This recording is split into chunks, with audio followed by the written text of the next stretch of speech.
नमस्कार दोस्तों, मैं अंकुर उपाध्याय स्वागत करता हूं आप सभी का एक बार फिर से अपनी नई वीडियो में। दोस्तों यहां पे आप सभी के साथ बात करने वाला हूं आईटी स्टॉक्स के बारे में।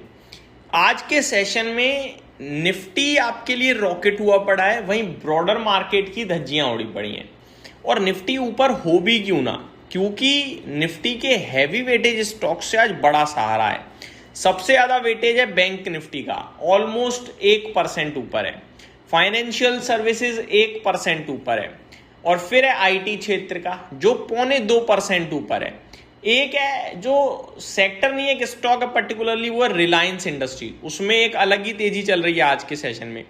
तो आज के सेशन में जिधर नजर डालो उधर तेजी है दिग्गजों में, और उसने निफ्टी को ऊपर की तरफ खींच रखा है। अब मैं आप सभी के साथ अगर बात करूं एक एक करके कुछ स्टॉक्स की आईटी से, तो सबसे पहले तो इंडेक्स जो कि 1.7% ऊपर है, 29,200 पे आईटी इंडेक्स इस समय ट्रेड कर रहा है। आईटी इंडेक्स में एक फ्रेश राउंड ऑफ तेजी स्टार्ट होने की संभावना बहुत हाई दिख रही है। और जैसा कि आप सभी से कहा भी था, 20 ईएमए के पास आकर घूमने के चांसेस हैं। एग्जैक्टली 20 ईएमए से ही घुमा है 2 दिन पहले। मैं आपको बताना चाहूंगा 20 ईएमए 2 दिन पहले आपके लिए 27,926 पे था और 28,223 से आईटी इंडेक्स घूम गया, यानी ऑलमोस्ट 250 पॉइंट 300 पॉइंट 20 ईएमए से ऊपर रहा और वहीं से घूम गया। आज 29,200 है। अभी तेजी समाप्त नहीं हुई है, ये तेजी आपके लिए 30,500 तक जाने की तैयारी में है। यानी यहां से 1200-1300 पॉइंट का मूव मुझे आईटी इंडेक्स में और दिखता है। तो पहली बात तो आईटी इन्वेस्टर्स के लिए कि भैया आप होल्ड करो। दूसरी बात, कुछ समय बदलता हुआ लग रहा है। जो तेजी एआई या सेमीकंडक्टर रिलेटेड चिप्स वाले स्टॉक्स में थी, अब वहां पे हो सकता है प्रॉफिट बुकिंग या सेलिंग आ रही है। और वो पैसा जब फ्री होगा तो शायद भारत की आईटी कंपनी, भारत की मैन्युफैक्चरिंग कंपनीज में आए। अब मैं ये क्यों कह रहा हूं, देखो ताइवान, जापान, कोरिया, ये 3 बड़े हब हैं एआई और सेमीकंडक्टर के। इन जगहों पे सेल ऑफ आने लगा है और भारत का बाजार आउट परफॉर्म कर रहा है। तो शायद पैसा रोटेट हो रहा हो, पॉसिबल है। 100% तो नहीं कह सकते, लेकिन उम्मीद कर सकते हैं। अब क्योंकि ये प्रूफ करने के लिए कुछ है नहीं मेरे पास, तो मैं इसको यहीं समाप्त कर देता हूं। मेरे विचार थे जो मैंने आपके साथ शेयर करे। अब आते हैं स्टॉक स्पेसिफिक। कल विप्रो के नंबर तो बाजार को पसंद नहीं आए, लेकिन टेक महिंद्रा के नंबर पसंद आए हैं। 3% शेयर ऊपर खड़ा है। निफ्टी के टॉप गेनर्स की लिस्ट में इस समय दूसरे नंबर पे है, पहले नंबर पे जियो फाइनेंशियल है।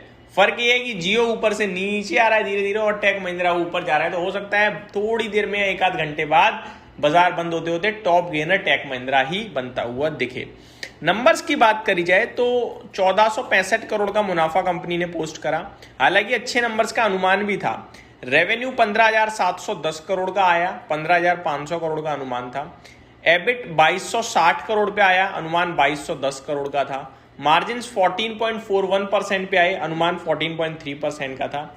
New deal wins at USD 1078 million, up 33%। तो नंबर्स देखे जाए तो ठीक ही थे, अच्छे थे, जिसकी वजह से आज ये शेयर आपके लिए लगातार एक्शन में दिख रहा है सुबह से। दूसरी तरफ अगर बात करी जाए आईटी क्षेत्र में, तो 2 शेयर्स लाल हैं, बाकी सब हरे में हैं। एक विप्रो और एक कोफोर्ज। कोफोर्ज तो मेरे को पसंद है, देखो लॉन्ग टर्म में मिड कैप में कोफोर्ज और परसिस्टेंट 2 स्टॉक्स पसंद है। और दिग्गजों में HCL टेक और इन्फोसिस पसंद है। अगर HCL टेक की बात करी जाए 0.2% ऊपर है, इन्फोसिस की बात करी जाए तो 1.9% ऊपर है। ऑलमोस्ट 2 कह सकते हो आप। बाकी आज आईटी का दिन है, बढ़िया कर रहा है, एंजॉय कीजिए रैली को और जल्दबाजी में प्रॉफिट बुकिंग ना कीजिए, बस यही कहूंगा। टीसीएस भी अपने नतीजों के बाद तेज चलता है और धीरे गिरता है, ये बहुत अच्छे संकेत हैं। अब मैं सिर्फ यही बोलूंगा, क्या बॉटम फिशिंग टाइप सिचुएशन बन रही है आईटी में? देखो ये तो कहना मुश्किल है, लेकिन इतना जरूर है कि आईटी को इन भाव पे बेचना नहीं है, ये लगातार डिस्कस किया है। टीसीएस में एक यू पैटर्न टाइप बनने की संभावनाएं हैं, जिसमें मैं आपको बताना चाहूंगा यू पैटर्न का जो इसका टॉप लेवल आएगा वो 2450 का आएगा, यानी यहां से 200 पॉइंट ऊपर तक की मूव देखने को मिल सकती है आपको। प्लीज होल्ड कीजिए टीसीएस को। अभी मनी रोटेशन भी मत करना टीसीएस में से, अगर किसी के पास टीसीएस है तो। HCL टेक की बात करूं मैं अगर, तो HCL टेक में अभी चार्ट स्ट्रक्चर उतना खास नहीं दिख रहा है, लेकिन 20 EMA के ऊपर है, सपोर्ट्स के थोड़ा सा दूर है। 1200 1250 तक का मेरे को मूव दिखता है टीसीएस में, सॉरी HCL टेक में, जो मैंने पहले भी डिस्कस किया हुआ है आप सभी के साथ। जिस दिन नतीजे आए थे उसके बाद गिरा था, उस दिन आपसे कहा था कि 1200-1250 तक के लिए होल्ड करना चाहिए। स्टॉप लॉस आपके साथ मैं शेयर करना चाहूंगा 1140 का। तो अगर कोई डिप आती है तो इसमें भी निवेश के मौके तलाशें।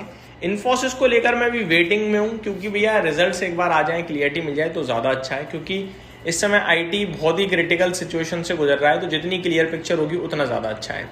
आईटी के अलावा मैं आपके साथ एक इंटरेस्टिंग डेटा और शेयर करना चाहूंगा आईसीआईसीआई बैंक को लेकर। दोस्तों आईसीआईसीआई बैंक में एक बड़ा ब्रेकआउट आ रहा है, ट्रस्ट मी।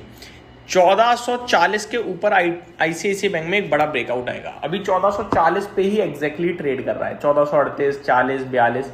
अगर ये 1440 का लेवल निकलता है तो इसके सारे टॉप का ब्रेकआउट हो जाएगा। मैं आपको बताना चाहूंगा लगभग स्टॉक ने जब से ये 1500 रुपए के नीचे आया, यानी अपना जो इसने लाइफ हाई हिट करा था उसके बाद नीचे आया था, उसके बाद इसने 1440 1, 2, 3 और 4 बार ट्राई कर लिया है, और ये 5वीं बार है अटेम्प्ट जब ये निकालने की कोशिश में है। तो अगर ये निकलता है तो मुझे लगता है फ्रेश हाई 52 वीक हाई की ज्यादा संभावना बनेगी। मोर इंपॉर्टेंटली इसके नतीजे भी आने हैं कल या परसों में, तो रिजल्ट से पहले अच्छा मूव ये संकेत दे रहा है थोड़ी स्ट्रेंथ के। अब लेट्स सी स्टॉक में एक्चुअली में स्ट्रेंथ है या ट्रैपिंग है, वो तो हमें मंडे को ही पता चलेगी। तो ये मेरी तरफ से आपके लिए डिटेल्स थी, उम्मीद करता हूँ जानकारी पसंद आई होगी। Thank you so much for watching this video, have a great day guys.